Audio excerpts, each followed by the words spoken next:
So welcome to the part of the show where we'll be teaching you guys a nice tutorial on how to do basic karate moves. So what are we going through here today? So I'm going to go through a front kick and then step into a round kick. Amazing.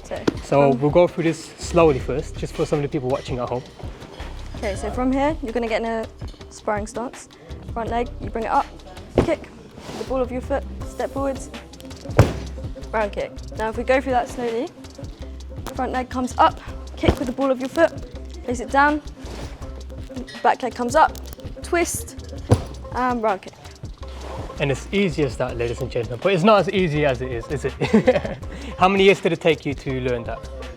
I'm not sure about the years, but I've been doing it for like probably a couple of seconds then. Cool. So we go through this 1 or 2 times just for the viewers at home. Okay. So am I just doing it again? Yeah.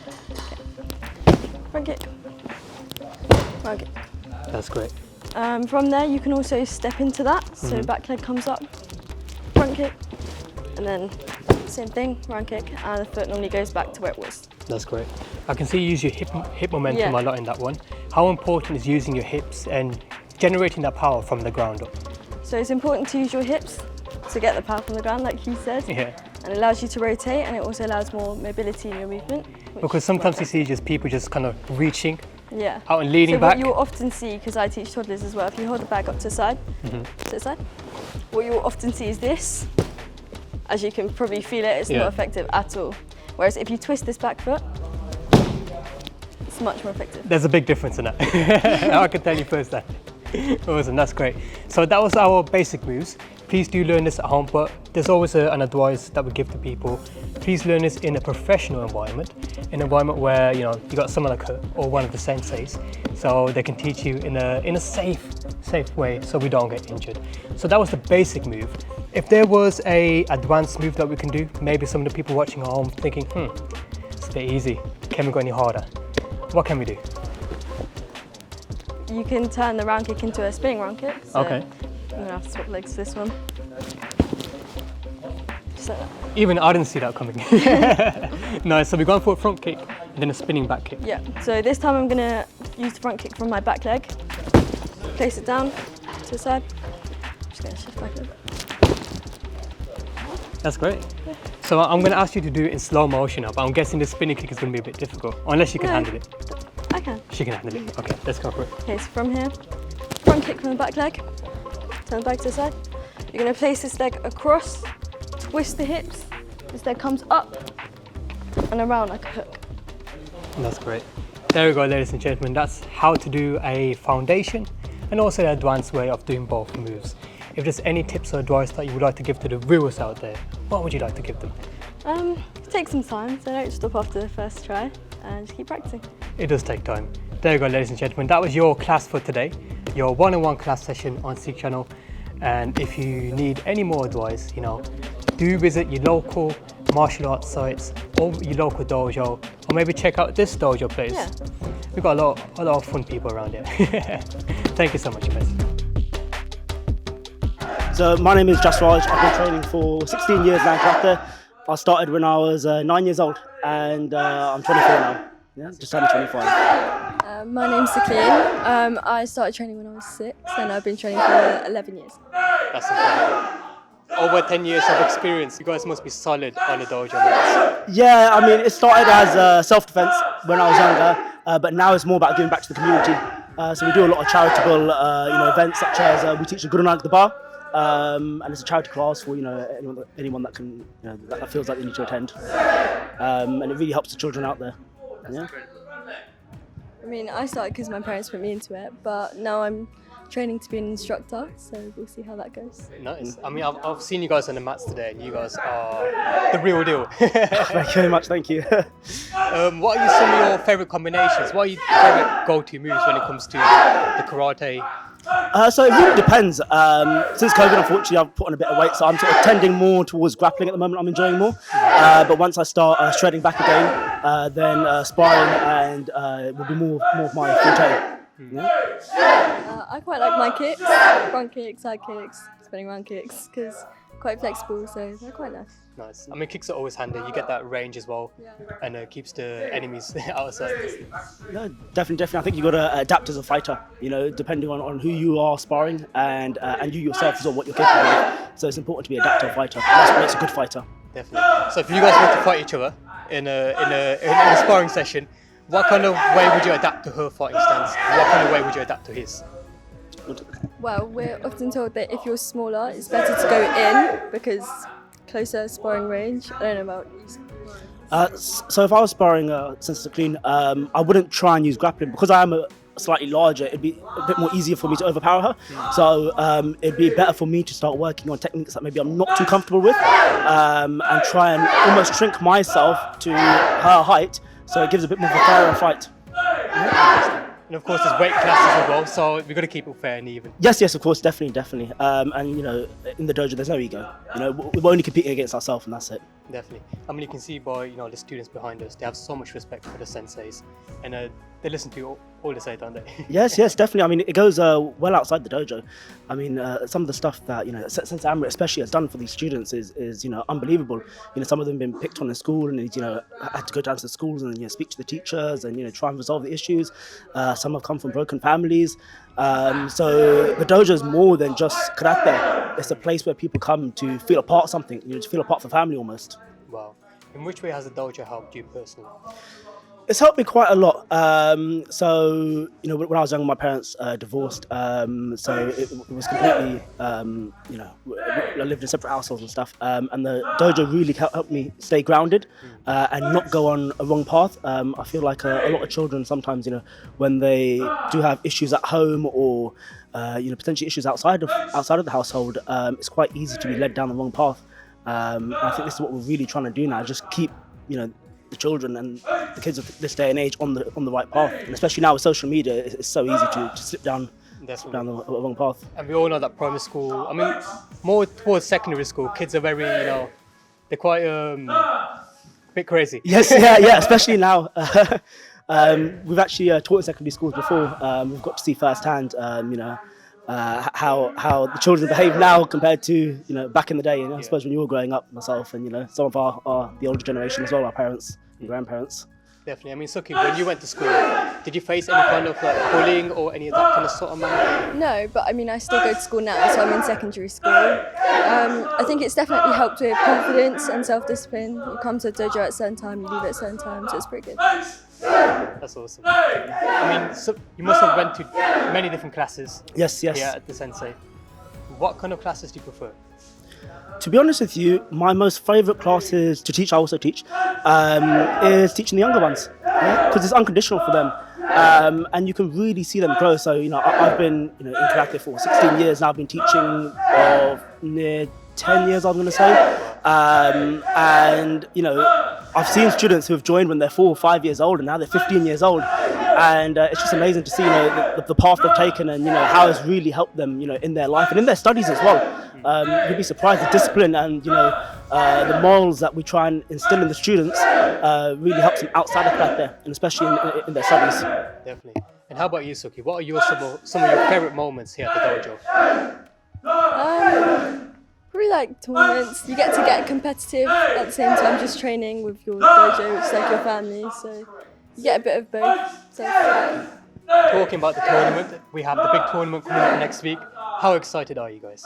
Very excited. It's definitely our biggest tournament yet, and a lot has changed since our last tournament, which was before COVID. So I'm quite excited to see how it's going to plan out. I'm a little bit scared.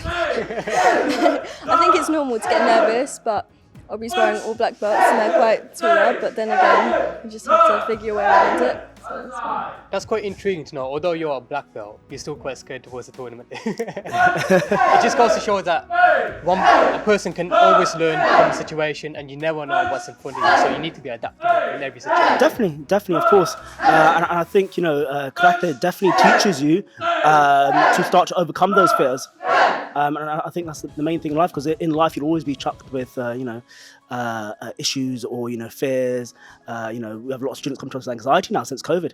And it's all about how you overcome it. So it's all about mental strength rather than sometimes physical strength. Definitely.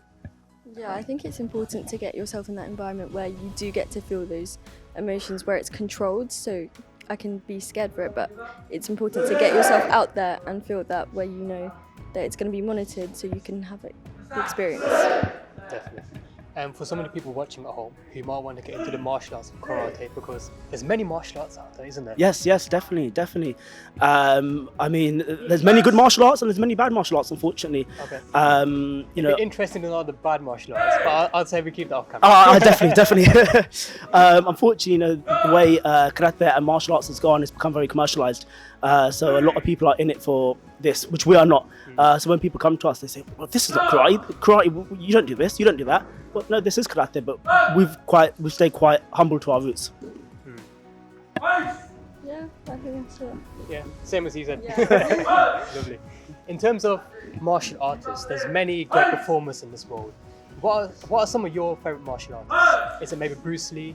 Is it maybe Ip Man from the movies? So surprisingly, one of my favorites is Mike Tyson. Okay. And okay, so he might not be the best role model, but in terms of how he moves his body for fighting, he really started to understand how to fight with his body rather than just to use his hands. Because as a martial artist, you know, our hands, our feet are just the end product. You know, what actually moves our hands and feet is our body. So learning how to fight the body is very important. And Mike Tyson started to understand that. Again, not the best role model, but he has a very unique way of fighting. He has a very unique way of fighting, and his mental resilience is definitely up there.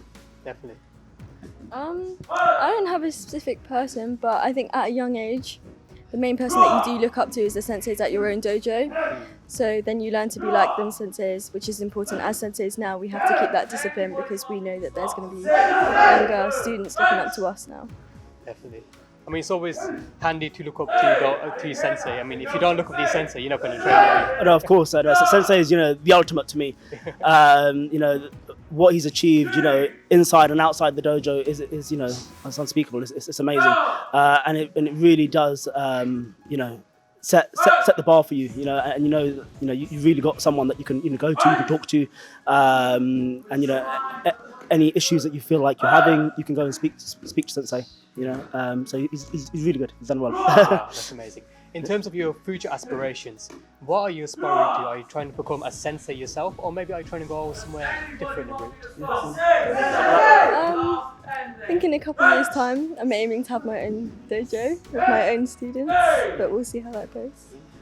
So I'm already a sensei. I teach over in Heston, Hounslow and Langley, and you know, I'm always inspired to be like my sensei. I never want to be better than my sensei, because my sensei will always be, you know, the best that, you know, that there is. But I'm always inspired to be like my sensei. I mean, that's always handy. Yeah.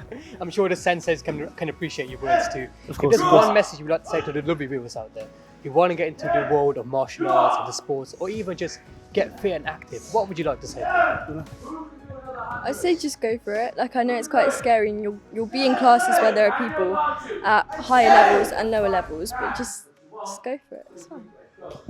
What I would say is you just got to jump in and do it. You know, you will go to class. Like Sensei said, you know, there's going to be students of all different levels, but it's fine to start where you're at, and you will slowly build up to, you know, the level you want to be at. So don't be afraid to get in, and make sure you're doing it for the right reasons as well. And you know, hopefully one day, you know, if you learn to defend yourself, it's not only about defending yourself. Maybe one day you'll be able to defend someone that can't defend themselves. You know, so you're helping others out as well.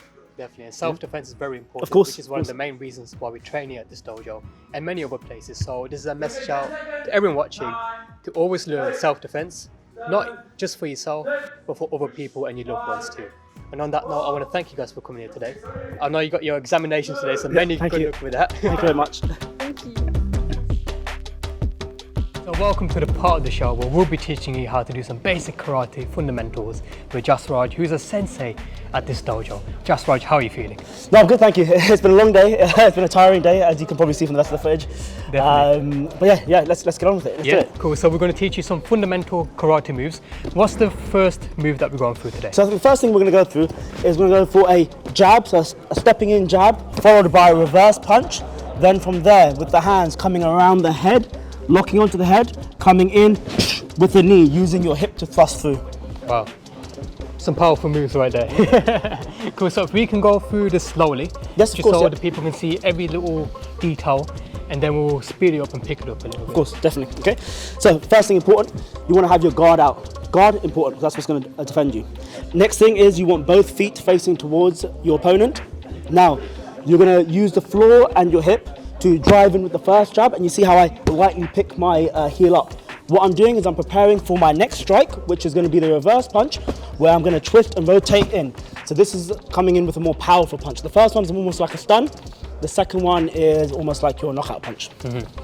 Okay, so first, a jab, a reverse, then from here the hands need to come in, around the head, lock on tight, and then use the hip to thrust the knee up into the person. Wow, that's interesting. Yeah. Now, I've noticed some good points from you. Earlier we were talking about, the use of your hip momentum, Yes, generating definitely. power from the ground. What I've noticed with your punching technique is you try to aim with your first two knuckles, don't you? Yes, definitely correct. Yeah. So if you don't aim with your first two knuckles, you get what's called commonly known as a boxer's fracture, and I've got a few of them before. So what happens is you break the small bone in between the fingers. Oh, and you don't want that. Yes, definitely, not, definitely. So definitely always try to strike with your first two knuckles Yeah. into the shot. Cool.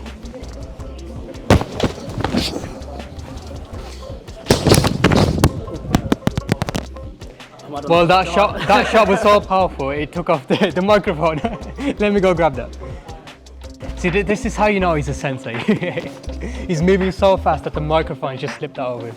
Cool. Let's do it a bit slower. Bit more for the slow. viewers. That's great. That's fantastic. So that's a 3 combo move combination: jab, cross, and then a knee. That's excellent, my friend. Now, for some of the viewers watching at home thinking, okay, this is a walk in the park, this is not something that I can really progress in my life. They feel like, okay, I want something more tough. What can they do? How can they make this harder? Right, for those that want to challenge themselves, we can go in for a jab, a reverse punch. Same thing, coming in for a knee strike. Then from there, sliding back, the person's going to switch the bag, and we're going to go in for a axe kick. Now that axe kick is lethal. Cool. Should we go through that one more time, yeah? Yes, of course, yeah. So same thing again, jabbing, reversing, using the hips to rotate in, coming round from the back of the head, driving in. Then from there, now it's crucial, you want to slide back, bring the leg up as high as you can, because the lower the leg, the less power. That's incredible. Now notice how he slid back in the same movement. He didn't take 1 or 2 steps back. Yes, definitely. Because in a fight, you won't get that much time, will you? No, definitely not. It's all about timing and distance as well. If you're too far from your partner, then it's no good. Definitely. Yeah. And it's very important to do these moves very slowly at first, Yes, definitely. because definitely. doing it too fast, what will that cause? Well, you don't want to cause injuries, and you do need a lot of flexibility and a lot of pre-training before. So definitely, if you are going to try it at home, stretch out first, warm up, and do it slowly. Definitely. So should we go through this one more time for Yes, the of viewers course. at Yeah. So we do the hard version. home? Yeah. Yep. So, jab, reverse, knee, slide back, axe kick. That's my grip there. But that's how you know he's a sensei. His strikes are powerful. Let me tell you that, ladies and gentlemen. Cool. Should we go for one more time? One more time. Yeah. So, jab, reverse, come in, knee, slide back, axe kick. And there you go, ladies and gentlemen. That was your lesson for today. How to do a 3 combo and a 4 combo move for some of you guys who are feeling brave at home. But please do be advised that these moves should not be done in your backyard, should not be done against your brother or sister at home. Yes, definitely. What advice would you like to give to them? So, I'd say if you do want to get involved, come to your nearest karate centre, preferably UKK, GK, go to karate. And we'll be happy to give you a helping hand right from the beginning. Start you right from the basics and then work you up to the more advanced techniques. There we go, ladies and gentlemen. You heard it from the sensei himself. Thank you so much for listening. And always remember, train hard, but train safely.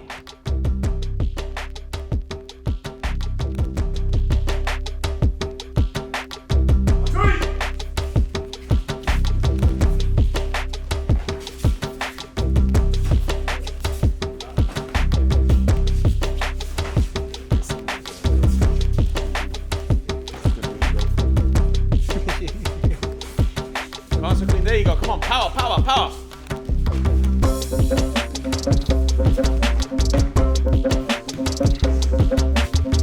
Good, good, good. That's it. That's it. Let her straight. That's it. Let her straight.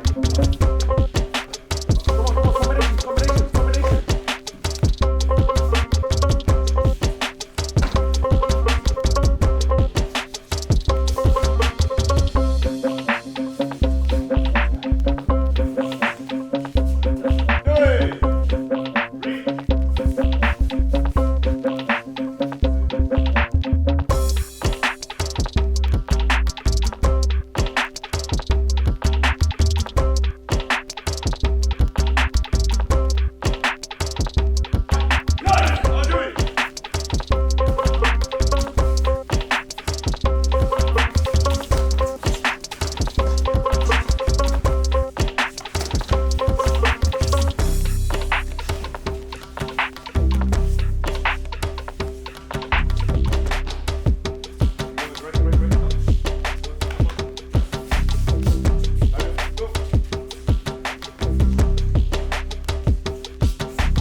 that barrier up. Put that foot up. Put that foot up.